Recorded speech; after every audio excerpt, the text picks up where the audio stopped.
محترم مسلیان کرام، آج کے اس تفسیر کے حلقے میں آپ حضرات کے سامنے سورۃ العصر کی تفسیر اور اس کا ترجمہ پیش کیا جائے گا۔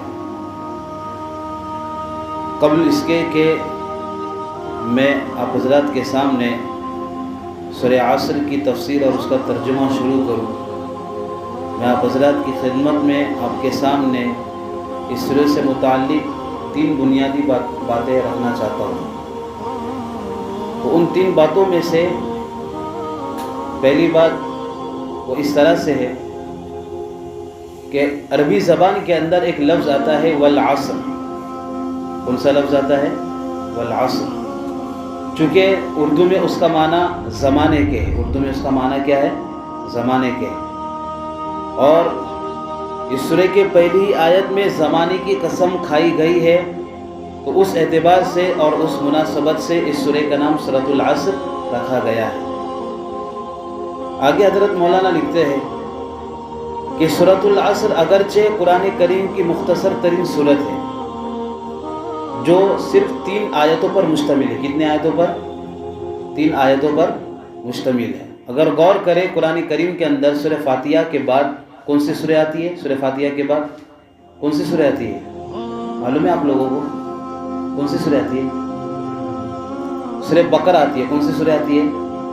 سورہ فاتحہ کے بعد قرآن کریم میں کون سی سورہ آتی ہے؟ سورہ بقرہ آتی ہے نا؟ تو سورہ بقرہ آتی ہے، اور اس کے بعد پھر سورہ آل عمران، پھر سورہ آل عمران کے بعد سورہ نساء، سورہ نساء کے بعد سورہ مائدہ، مائدہ کے بعد سورہ انعام، اسی طرح آخر تک۔ تو اگر آپ غور کریں تو سورہ بقرہ قرآن کریم کی سب سے بڑی سورت ہے، قرآن کریم کی بڑی سورت ہے اور لمبی لارج سورت ہے۔ لیکن یہاں پر سورہ عصر کے بارے میں اگر آپ غور کریں تو اس کا آپ کے سامنے یہ رزلٹ آئے گا کہ یہ قرآن کریم کی سب سے مختصر ترین سورت ہے، مختصر ترین سورت ہے جو صرف 3 آیتوں پر مشتمل ہے، جیسا کہ میں نے آپ کے سامنے تلاوت کی۔ والعصر 1، ان الانسان لفی خسر 2، الا الذین آمنوا وعملوا الصالحات وتواصوا بالحق وتواصوا بالصبر 3۔ کتنی آیتیں ہوئی؟ 3 آیتیں ہوئی نا؟ ہاں، تو یہ قرآن کریم کی مختصر ترین سورت ہے جس کے الفاظ 14 ہے، اور اس سورہ کے اندر 68 حروف ہے۔ کتنے حروف ہے؟ 68 حروف ہے۔ تو آگے حضرت مولانا لکھتے ہیں کہ یہ اگرچہ قرآن کریم کی مختصر ترین سورت ہے، لیکن اپنے کنٹینٹ، اپنے ٹاپک اور اپنے مضمون کے اعتبار سے بالکل کمپریہنسو ہے، یعنی ایک جامع صورت ہے۔ کمپریہنسو کو کیا مطلب؟ جامع صورت ہے۔ اور اسی طرح سے آگے حضرت مولانا لکھتے ہیں کہ اس سورہ کے اندر، یعنی امام شافعی رحمۃ اللہ علیہ فرماتے ہیں، عربی زبان میں ایک مقولہ ہے کہ لو تدبر الناس هذه السورہ لوسعتهم۔ ابن کثیر کے اندر، تفسیر ابن کثیر ہے، اس کے اندر امام شافعی کا یہ قول منقول ہے۔ امام شافعی رحمۃ اللہ علیہ کے قول کا ترجمہ یہ ہے کہ اگر لوگ صرف اس سورہ کے اندر غور و فکر کرے تو یہی سورہ ان کی زندگی کے لیے کافی ہو جائے گی، یہی سورہ ان کی زندگی کے لیے کافی ہو جائیں گی۔ اب کس اعتبار سے کافی ہوگی، میں آپ کے سامنے ایک بات رکھتا ہوں، اس سے آپ کو اندازہ ہو جائے گا کہ یہ سورہ ہماری زندگی کے لیے کس اعتبار سے کافی ہوگی۔ آگے حضرت مولانا لکھتے ہیں کہ اس سورہ کے اندر، یعنی سورۃ العصر کے اندر، اللہ رب العزت نے انسان کو کامیاب ہونے کے لیے 4 پوائنٹس کی رہنمائی کی ہے۔ کتنے پوائنٹس؟ 4 پوائنٹس کی اللہ رب العزت نے اس سورہ کے اندر کیا کی ہے؟ رہنمائی کی ہے۔ اور وہ 4 پوائنٹس میں سے پہلا پوائنٹس کون سا ہے؟ نمبر 1 ایمان۔ نمبر 1 کون سا ہے؟ نمبر 1 ایمان۔ نمبر 2 عمل صالح، یعنی نیک عمل۔ کون سا ہے بولو نمبر 2 پہ؟ عمل صالح، یعنی اس کا مطلب کیا؟ نیک عمل۔ نمبر 3 ہے حق کی تلقین کرنا۔ نمبر 3 پہ کیا ہے؟ حق کی تلقین کرنا۔ اور نمبر 4 پہ صبر کی تاکید کرنا، صبر کی وصیت کرنا۔ تو اس کے بارے میں حضرت مولانا لکھتے ہیں یہ جو 4 چیزیں ہیں نا، یہ ہمارے پورے دین کا خلاصہ ہے، یہ ہمارے پورے دین کا خلاصہ ہے۔ تو امام شافعی رحمۃ اللہ علیہ نے جو فرمایا کہ لو تدبر الناس هذه السورہ لوسعتهم، کہ اگر لوگ اس سورہ کے سمجھنے میں غور و فکر سے کام لے تو یہی سورہ ان کی زندگی کے لیے کافی ہو جائیں گی۔ یعنی اس سورہ کے اندر اللہ رب العزت نے انسان کی کامیابی کے لیے، اگر کوئی انسان چاہتا ہے کہ اپنی زندگی کے اندر سکسیسفل لائف اس کی ہو، اور اگر کوئی چاہتا ہے کہ وہ سکسیس ہو تو اس کو ان 4 باتوں پر عمل کرنا ضروری ہے. اور ان 4 باتوں میں سے پہلی بات کون سی ہے؟ نمبر 1 اللہ پر ایمان لانا، نمبر 2 نیک عمل کرنا، نمبر 3 حق کی دعوت دینا، حق کی توصیت کرنا، اور نمبر 4 صبر کی تلقین اور تاکید کرنا. یہی ہمارے پورے دین کا کیا ہے؟ خلاصہ ہے. تو یہ بات سمجھ میں آئی آپ لوگوں کے؟ اب آگے بڑھتے ہیں اس سورہ کی فضیلت کے سلسلے میں. بیہقی شریف کی روایت ہے، صحابہ یعنی اس سورہ کی فضیلت کے سلسلے میں آتا ہے کہ حضرات صحابہ یعنی حضور صلی اللہ علیہ وسلم کے جو جان نثار صحابہ تھے، ان کے نزدیک اس سورہ کی اہمیت اتنی تھی کہ جب صحابہ میں سے 2 صحابی آپس میں ایک دوسرے سے ملاقات کرتے تو ملاقات ختم ہونے سے پہلے ایک دوسرے کے سامنے اس سورہ کی تلاوت کرتے.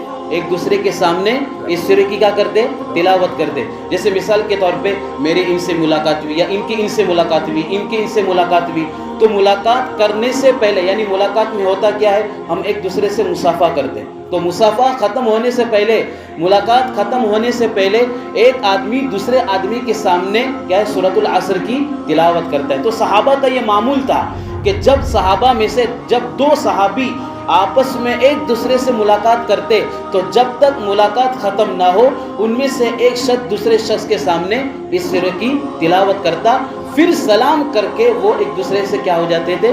رخصت ہو جاتے تھے. تو یہ اس سورہ کی یعنی فضیلت کے سلسلے میں بات میں نے آپ کے سامنے رکھا. اب بڑھتے ہیں اس سورہ کی تفسیر اور اس کے ترجمے کی طرف. اللہ رب العزت ارشاد فرماتے ہیں، بسم اللہ الرحمن الرحیم. شروع اللہ رب العزت کے نام سے جو بے حد مہرباں اور نہایت رحم کرنے والے ہیں. والعصر ان الانسان لفی خسر. قسم ہے زمانے کی، قسم ہے زمانے کی کہ انسان بڑے ہی گھاٹے میں ہے، بڑے ہی نقصان میں ہے. ان الانسان لفی خسر کا ترجمہ ہے کہ یقیناً انسان بڑے ہی گھاٹے میں ہے اور بڑے ہی نقصان میں ہے. الا الذین آمنوا وعملوا الصالحات وتواصوا بالحق وتواصوا بالصبر. سوائے ان لوگوں کے جنہوں نے ایمان لایا. جیسے کہ میں نے آپ حضرت کے سامنے 4 پوائنٹس بیان کیا نا، اسی کو یہاں پر اللہ رب العزت بیان کر رہے ہیں. الا الذین آمنوا، سوائے ان لوگوں کے جنہوں نے ایمان لایا، وعملوا الصالحات اور نیک عمل کرتے رہے، وتواصوا بالحق وتواصوا بالصبر اور آپس میں ایک دوسرے کو حق پر قائم رہنے کی اور اسی طرح حق کے راستے میں جو مشقتیں آئی ہے اور جو تکلیف آئی ہے ان کو برداشت کرنے کی آپس میں ایک دوسرے کو صبر کی تاکید اور وصیت کرتے رہے. تو یہاں پر غور کرنے کا مقام یہ ہے کہ سب سے پہلے اللہ رب العزت نے زمانے کی قسم کھائی. سب سے پہلے اللہ تعالیٰ نے زمانے کی قسم کھائی. پھر آگے کیا فرمایا کہ ساری انسانیت گھاٹے میں ہے، نقصان میں ہے، لیکن سوائے ان لوگوں کے. کون سے لوگ؟ جو ایمان لائے، نمبر 2 پہ نیک عمل کرتے رہے، نمبر 3 پہ جو آپس میں ایک دوسرے کو حق کی وصیت کرتے رہے، اور نمبر 4 پر ایک دوسرے کو صبر کی تاکید اور تلقین کرتے رہے.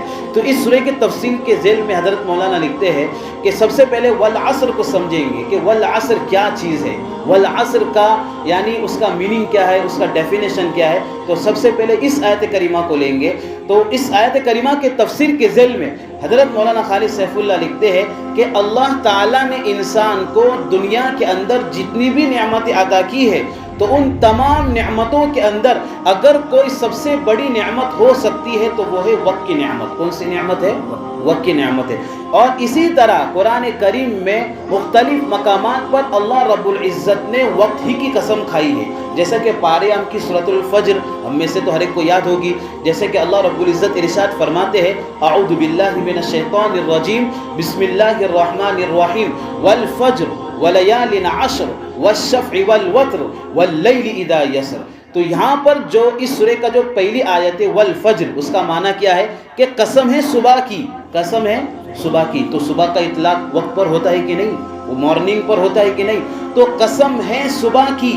والفجر ولیال عشر، قسم ہے ان 10 راتوں کی.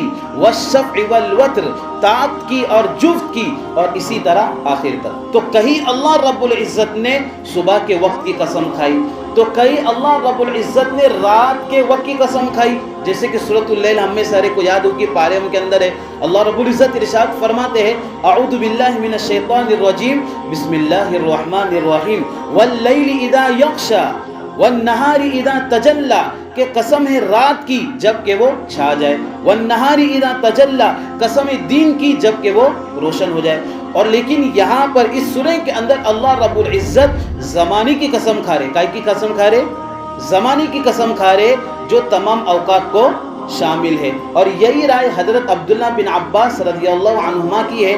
بعض حضرات کے نزدیک یہاں پر والعصر سے عصر کی نماز مراد ہے، یہاں پر عصر کی نماز مراد ہے، لیکن بہرحال حضرت مولانا آگے لکھتے ہیں کہ اس سورہ کے اندر اس بات کی طرف اشارہ کیا گیا ہے، مسلمانوں کو یعنی مسلمانوں کو گائیڈ لائنز دیے گئے ہیں کہ ہر مسلمان کو اپنے وقت کی صحیح قدر و قیمت پہچاننا چاہیے۔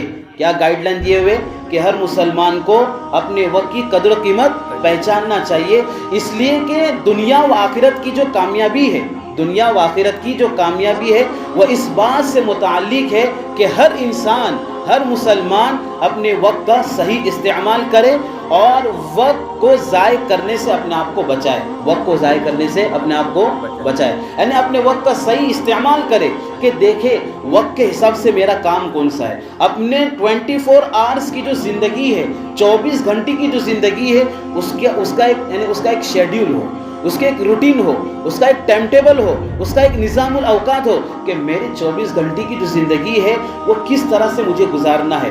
صبح میں مجھے کون سا کام کرنا ہے، دوپہر میں مجھے کون سا کام کرنا ہے، شام کے وقت مجھے کون سا کام کرنا ہے، مغرب کے بعد عشاء کے بعد مجھے کون سا کام کرنا ہے۔ مجھے اپنے سارے کام، سارے ورک آن ٹائم کرنا ہے، آن ٹائم کرنا ہے یا بیفور ٹائم کرنا ہے۔ اگر آپ وقت سے تاخیر کر رہے ہیں، اب اس کا مطلب یہ ہے کہ آپ ٹیوشن میں دیر سے جا رہے، وقت پر نہیں جا رہے، کلاس میں اٹینڈنس آپ کی جو ہے وقت پر نہیں ہو رہی ہے، آپ ٹائم پر نہیں جا رہے، تو اس کا مطلب یہ ہے کہ آپ اپنے وقت کا صحیح استعمال نہیں کر رہے۔ اگر آپ وقت کا صحیح استعمال کرتے تو وقت پر صبح ارلی مارننگ اپنے جو ہے اپنے ٹائم پر اٹھتے، اپنے بستر کو گھڑی کرتے، فریش ہو جاتے ہیں اور اسی طرح سے یعنی اپنا جو بریک فاسٹ ہے اس سے فارغ ہو جاتے اور وقت پر اپنے کالج میں، اپنی اسٹڈی میں، اپنے ورک میں لگ جاتے۔ اور اسی طرح جب وقت گزر جاتا تو وقت ختم ہونے کے بعد اپنے گھر آ جاتے، وقت پر دوپہر کا کھانا کھاتے، وقت پر شام کی چائے پیتے، وقت پر مغرب کی نماز پڑھتے، وقت پر عشاء کی نماز پڑھتے۔ تو سارے جو کام ہے، ہمارے جو آل ورکس ہے، اگر وہ آن ٹائم ہو رہے تو اس کا مطلب یہ ہے کہ ہم اپنے کام کی، اپنے وقت کی صحیح قدر و قیمت کر رہے اور اپنے وقت کا ویسٹیج نہیں کر رہے، یعنی اس کا غلط فائدہ نہیں اٹھا رہے۔ تو حضرت مولانا یہی لکھتے ہیں کہ اس میں اس بات کی طرف اشارہ کیا گیا ہے کہ ہر مسلمان کو، ہر انسان کو اپنے وقت کی صحیح قدر و قیمت پہچاننا چاہیے، کیونکہ اگر انسان دنیا کے اندر اور آخرت کے اندر اگر سکسیسفل ہونا چاہتا ہے تو اس کو اپنے وقت کا صحیح استعمال کرنا پڑے گا اور اپنے وقت کو ضائع ہونے سے بچانا پڑے گا۔ اور اسی طرح روایت کے اندر یہ بھی بات آتی ہے کہ کل قیامت کے دن ہر انسان سے خاص طور پر ان 4 چیزوں کے بارے میں سوال کیا جائے گا، جن میں سے پہلی چیز ہے انسان کی ایج، انسان کی ایج یعنی انسان کی عمر، پھر اس کی جوانی، اور نمبر 3 پہ اس کا علم، یعنی اللہ تعالیٰ اس سے سوال کریں گے کہ میں نے تجھ کو عمر دیا تھا، تو نے اپنی عمر کیسے گزاری، میں نے تجھ کو زندگی دیا تھا، تو نے اپنی زندگی کیسے گزاری، میں نے تجھ کو جوانی دی تھی تو نے اپنی جوانی کیسے کھپایا، کہاں کھپایا، میں نے تجھ کو نالج دیا تھا، میں نے یعنی میں نے تجھے ویل ایجوکیٹڈ بنایا تھا اور اسی طرح علامہ بنایا تھا اور بڑے بڑے علم سے تجھ کو جو ہے میں نے تجھ کو نصیب کیا تھا، تو نے اپنے علم پر کتنا عمل کیا، تو نے وقت کا کیسے استعمال کیا، تو نے اپنی جوانی کیسے استعمال کی، تو نے اپنی زندگی کا اوقات کو کہاں گزارا۔ تو آگے حضرت مولانا لکھتے ہیں کہ اگر ہم ڈیپلی اسٹڈی کریں اس حدیث کے بارے میں تو اس سے یہ رزلٹ جو ہے واضح ہوتا ہے کہ ان سب چیزوں کے اندر عمر اور جوانی یعنی انسان کی ایج اور اس کی جو جوانی ہے، ان دونوں چیزوں کا تعلق زمانے سے، ان دونوں چیزوں کا تعلق کس سے؟ تو زمانے سے۔ تو یہاں پر بھی اللہ رب العزت زمانے کی قسم کھا رہے۔ اور دوسرا جو قول ہے وہ بعض حضرات کے نزدیک ہے کہ یہاں پر عصر سے عصر کی نماز مراد ہے، لیکن یہاں پر یہ سمجھ لینا چاہیے کہ یہاں پر اللہ تعالیٰ زمانے کی قسم کھا رہے جو سارے اوقات کو شامل ہے، سارے اوقات کو شامل ہے، دن کو بھی شامل ہے، رات کو بھی شامل ہے، یعنی سارے اوقات کو زمانہ کیا ہے؟ شامل ہے۔ اس کے آگے اللہ رب العزت ارشاد فرماتے ہیں إِلَّا الَّذِينَ آمَنُوا وَعَمِلُوا الصَّالِحَاتِ وَتَوَاصَوْا بِالْحَقِّ وَتَوَاصَوْا بِالصَّبْرِ، سوائے ان لوگوں کے کہ جن لوگوں نے ایمان لایا اور نیک عمل کیا اور آپس میں ایک دوسرے کو حق پر قائم رہنے کی اور صبر کرنے کی تاکید اور وصیت کرتے رہے۔ تو ان آیت کریمہ کے ذیل میں حضرت مولانا لکھتے ہیں کہ جیسا کہ اس سورہ کے اندر اللہ رب العزت نے ارشاد فرمایا کہ جس انسان کی زندگی ان 4 باتوں سے خالی ہے وہ انسان کیا ہے؟ خسارے کے اندر ہے۔ وہ انسان کیسا ہے؟ خسارے کے اندر ہے، نقصان کے اندر ہے۔ جیسے کہ اللہ رب العزت نے ارشاد فرمایا ان الانسان لفی خسر، کہ یقیناً انسان بڑے گھاٹے کے اندر ہے، بڑے نقصان میں۔ اب سوال یہ پیدا ہوتا ہے کہ یہاں پر جو اللہ رب العزت نے نقصان جو کہا ہے نا، تو اس نقصان سے کون سا نقصان مراد ہے؟ کون سا نقصان مراد ہے؟ تو اس کا سمپل سا آنسر یہ ہے کہ یہاں پر آخرت کا نقصان مراد ہے۔ یعنی اس کا مطلب یہ ہے کہ ایسا انسان کل قیامت کے دن آخرت میں نجات پانے سے محروم رہے گا، یعنی وہ انسان نجات سے محروم رہے گا۔ اب بھی ترتیب ان 4 باتوں کو اس کے مطلب کے ساتھ، اس کے ڈیفینیشن کے ساتھ ایکسپلین کرنے کے بعد اس سورہ کی تفسیر جو ہے ختم ہو جائے گی۔ تو یہاں پر جو اللہ رب العزت نے انسان کو سکسیسفل ہونے کے لیے جو 4 پوائنٹ ذکر کیے ہیں، تو ان میں سے ہر ایک کا مطلب کیا ہے، تو ان میں سے بھی ترتیب میں یہاں پر ذکر کروں گا۔ سب سے پہلی چیز ہے ایمان۔ اگر کوئی شخص ایمان نہ لائے، اگر کوئی شخص ایمان نہ لائے، ایمان قبول نہ کرے، اللہ تعالیٰ پر ایمان نہ لائے، اور چاہے کتنا بھی اچھا عمل کرے، کتنی بھی چاہے نماز پڑھ لے، کتنا بھی اچھا زکوٰۃ دے، اور کتنا بھی اچھے سے اچھا عمل کرے، لیکن کل قیامت کے دن اس عمل کا فائدہ نہیں ہوگا۔ کیوں؟ اس لیے کہ اس کا اللہ پر ایمان ہے نہیں ہے، لیکن اللہ پر اس کا ایمان نہیں ہے۔ تو حضرت مولانا یہی لکھتے ہیں کہ اگر کوئی شخص ایمان نہ لائے اور کتنا ہی اچھا عمل کرے، تو ظاہر سی بات ہے وہ عمل دکھنے میں کتنا اٹریکٹیو اور ڈیکوریٹیو معلوم ہو رہا ہو، لیکن کل قیامت کے دن اور آخرت میں اس کی کوئی قدر و قیمت نہیں ہوگی۔ تو یہ رہی پہلی چیز، یعنی ایمان، یعنی اللہ پر ہمارا بیلیف، یعنی اللہ تعالیٰ پر ہمارا ایمان، اللہ تبارک و تعالیٰ پر ہمارا یقین مضبوط ہونا چاہیے، جس کو ہم یقین کامل کہتے ہیں۔ کیا کہتے ہیں؟ یقین کامل، کہ کرنے درنے والی ذات صرف اس دنیا کے اندر اگر کوئی ہو سکتی ہے تو وہ اللہ تعالیٰ کی ذات ہے۔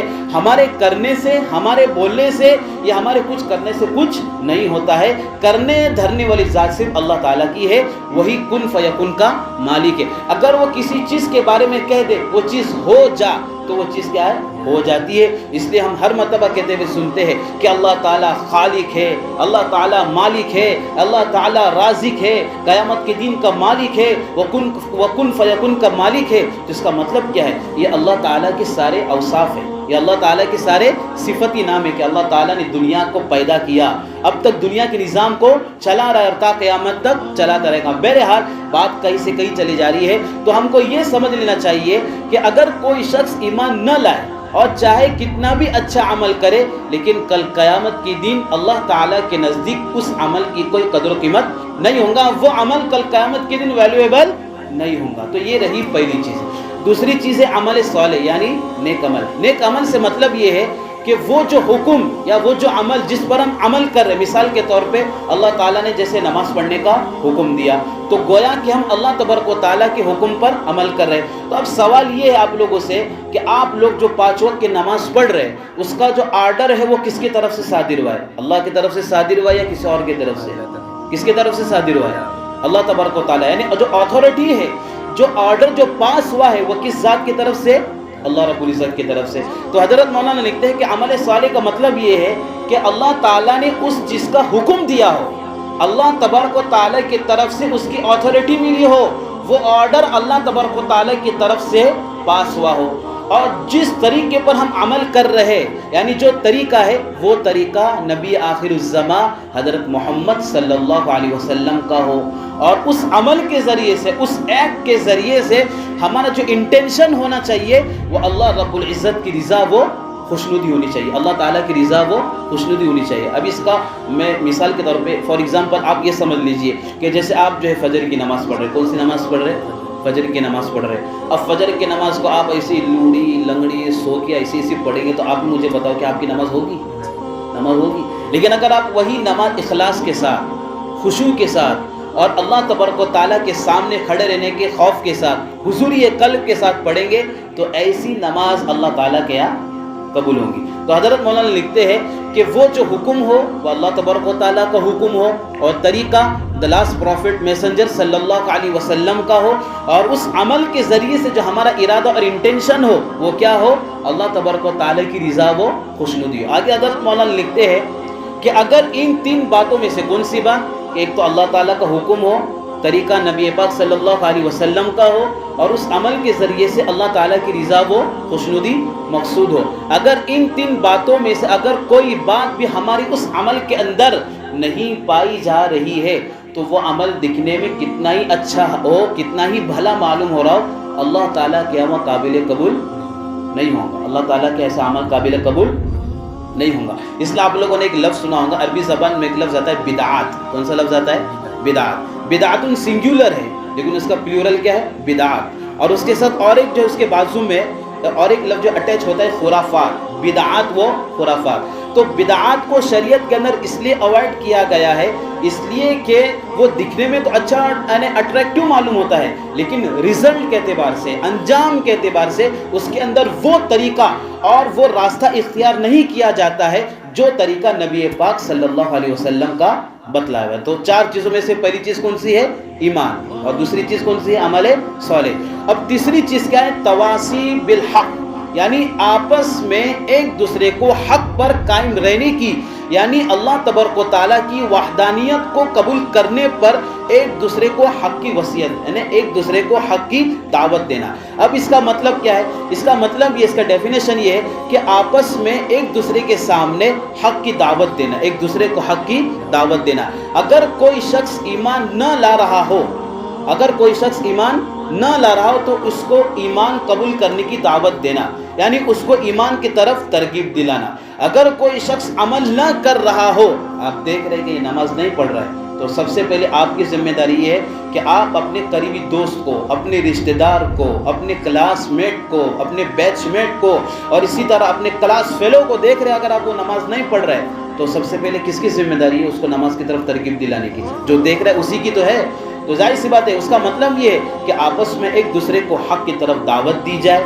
اگر کوئی شخص ایمان پر نہ ہو تو اس کو ایمان پر لانے کی دعوت دی جائے، کوشش کی جائے، سعی کی جائے اور محنت کی جائے۔ اور اگر کوئی شخص عمل نہ کر رہا ہو تو اس کو عمل کی طرف ترغیب دلائی جائے۔ تو یہ رہی تیسری چیز، تواصی بالحق، یعنی آپس میں ایک دوسرے کو حق کی وصیت کرنا۔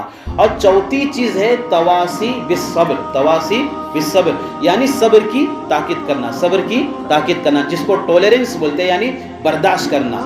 تو حضرت مولانا لکھتے ہیں اس کا مطلب یہ ہے کہ اللہ رب العزت کے احکام پر عمل کرنے، اللہ رب العزت کے احکام پر عمل کرنے کا مطلب کہ جیسے اللہ تعالیٰ نے حکم دیا کہ آپ کو نماز پڑھنا ہے، اللہ تعالیٰ کا یہ آرڈر ہے کہ آپ کو زکوٰۃ دینا ہے، اللہ تعالیٰ کے آرڈر ہے کہ آپ کو حج کرنا ہے، اللہ تعالیٰ کے آرڈر ہے کہ آپ کو برائی سے روکنا ہے اور لوگوں کو خیر کی طرف بلانا ہے۔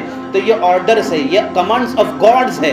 تو اللہ تبارک و تعالیٰ کے احکام پر عمل کرنے اور اسی طرح اس کی نافرمانی سے بچنے کے سلسلے میں جو بھی تکلیفیں ہمارے سامنے ہو، جو بھی مشقتیں ہماری زندگی میں ہو، ان کو صبر سے، تحمل سے برداشت کرنے کی آپس میں ایک دوسرے کو تلقین کرنا۔ تو یہ رہی چار چیز جو اگر انسان اپنی زندگی کے اندر سکسیسفل ہونا چاہتا ہے تو وہ اس انسان کو ان 4 پوائنٹس کے اوپر عمل کرنا ہوگا، جس کے ذریعے سے اس کی زندگی کامیاب ہوگی، اور یہی پورے دین کا خلاصہ ہے۔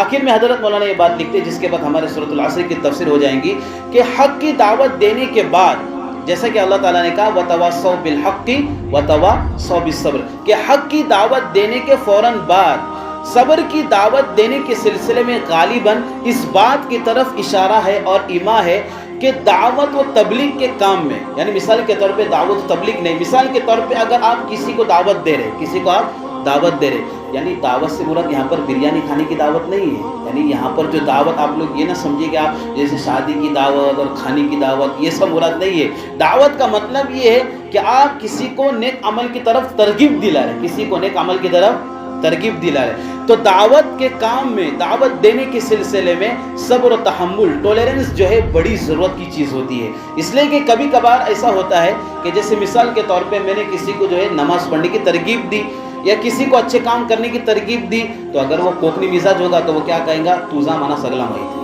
توزا مانا سگلا مائیتی ہے، میرے لیے جنت کا جو ریزرویشن ہو چکا ہے، جنت میرے لیے دنیا کے اندر ہی کیا ہو چکی ہے؟ واجب ہو چکی ہے. میں بڑی ٹھاٹ کے ساتھ جو ہے زندگی گزاروں گا اور مجھے جو ہے بتانے کی ضرورت نہیں ہے، اس لیے کہ مجھے سب معلوم ہے. میں نے ویل انفو ہوں، ویل ایجوکیٹڈ ہوں، مجھے سب پتہ ہے. یعنی یہ دنیا کی ساری چیزیں مجھے پتہ ہے اور دنیا کے جو دوسرے لوگ ہیں ان کو کچھ پتہ نہیں، جس کو فارسی میں کہتے ہیں منچو دیگر نیست. منچو دیگر نیست یعنی میرے جیسا کوئی نہیں، میرے جیسا کوئی نہیں. تو یہی ہے کہ جیسے مثال کے طور پہ اگر آپ کسی کو دعوت دیں، اگر آپ دیکھ رہے کہ وہ اسموکنگ کر رہا ہے، اگر آپ دیکھیں کہ وہ کچھ ایسا غلط کام کر رہا ہے کہ اس کے منہ کے اندر ایک طرف جو ہے بڑا سا وہ جو ہے اس کے منہ میں جو ہے ٹھسا ہوا ہے، اگر آپ دیکھ رہے جو ہمارے نوجوان حضرات کالج اور اسی طرح سے جو انٹلیکچوئل طبقہ ہے ان کو پتہ ہے کہ میں کس طرف اشارہ کر رہا ہوں. اگر ان کے منہ کے میں ایک طرف کچھ ایسا جو ہے موٹا سا کچھ اگر رکھا ہوا ہو، آپ دیکھ رہے تو آپ کا کام یہ ہے کہ آپ اس کو روکیں، اس کو روکے اور اس کو کہے کہ یہ آپ جو آپ کے منہ کے اندر اس وقت جو غذا موجود ہے نا، اس سے یہ بڑا ہانیکار ہے، یہ آپ کے صحت کے لیے اور آپ کے ہیلتھ کے لیے صحیح نہیں ہے، اس سے آپ کی جو ہیلتھ ہے وہ افیکٹڈ ہوگی. اس لیے دعوت حضرت مولانا لکھتے ہیں کہ دعوت کے کام کے اندر ٹولرنس یعنی صبر یہ بڑی ضرورت کی چیز ہے. اس لیے کہ کبھی کبھار ایسا ہوتا ہے کہ انسان کی زندگی کے اندر اس کے مزاج کے خلاف، اس کی طبیعت کے خلاف کچھ ایسے باتیں پیش آتی ہے کہ اس کے لیے برداشت کرنا اس کے بس کی بات نہیں ہوتی. اس لیے جو حضرات دعوت تبلیغ کے کام سے منسلک ہے، جو دعوت کا کام کر رہے، جو تبلیغ کے کام سے منسلک ہے، 24 گھنٹہ ان کا بس اٹھنا بیٹھنا اڑنا بچھونا دعوت تبلیغ ہے، ان کو اپنی زندگی کے اندر صبر و تحمل برداشت کرنے کی صفت ان کا شیوا ہونا چاہیے. تو بہرحال یہاں پر سورۃ العصر کی تفسیر جو ہے ختم ہوتی ہے. تو یہاں پر جو ہے خلاصہ یہی نکلتا ہے کہ اگر کوئی انسان اپنی زندگی کے اندر کامیاب ہونا چاہتا ہے تو اسے ان 4 باتوں پر عمل کرنا بہتر ہے. اگر وہ ان 4 باتوں پر عمل کرے گا تو اس کی زندگی کامیاب ہوگی. اور ان 4 باتوں میں سے پہلی بات یہ ہے کہ وہ شخص ایمان لائے، دوسری بات یہ ہے کہ وہ عمل صالح کرے، تیسری بات یہ ہے کہ وہ آپس میں ایک دوسرے کو حق کی وصیت کرے، اور چوتھی چیز ہے کہ آپس میں ایک دوسرے کو صبر کی تلقین اور تاکید کرتے رہے، جس کے بارے میں حضرت مولانا نے یہی لکھا ہے کہ یہ پورے دین کا خلاصہ ہے. اور جیسا کہ حضرت امام شافعی کا مقولہ بھی آپ حضرت کے سامنے پڑھا گیا کہ لو تدبر الناس هذه السورة لوسعتهم، کہ اگر لوگ اس سورہ کے بارے میں غور و فکر سے کام لے تو یہی ان کی زندگی کے لیے کامیاب ہے. آخر میں اللہ رب العزت سے دعا ہے کہ اللہ تعالیٰ سب سے پہلے مجھے ان باتوں پر عمل کرنے کی توفیق عطا فرمائے، قرآن کریم کے تعلیمات کو اور اسی طرح سے اس کی توضیحات کو دوسروں تک پہنچانے کی توفیق عطا فرمائے. ہمیں ان 4 باتوں پر عمل کرتے ہوئے اپنی زندگی کو کامیاب بنانے کی توفیق عطا فرمائے. رب چاہی زندگی گزارنے کی توفیق عطا فرمائے، من چاہی زندگی گزارنے سے ہمیں احتراز اور گریز کرنے کی توفیق عطا فرمائے. آمین. وآخر دعوانا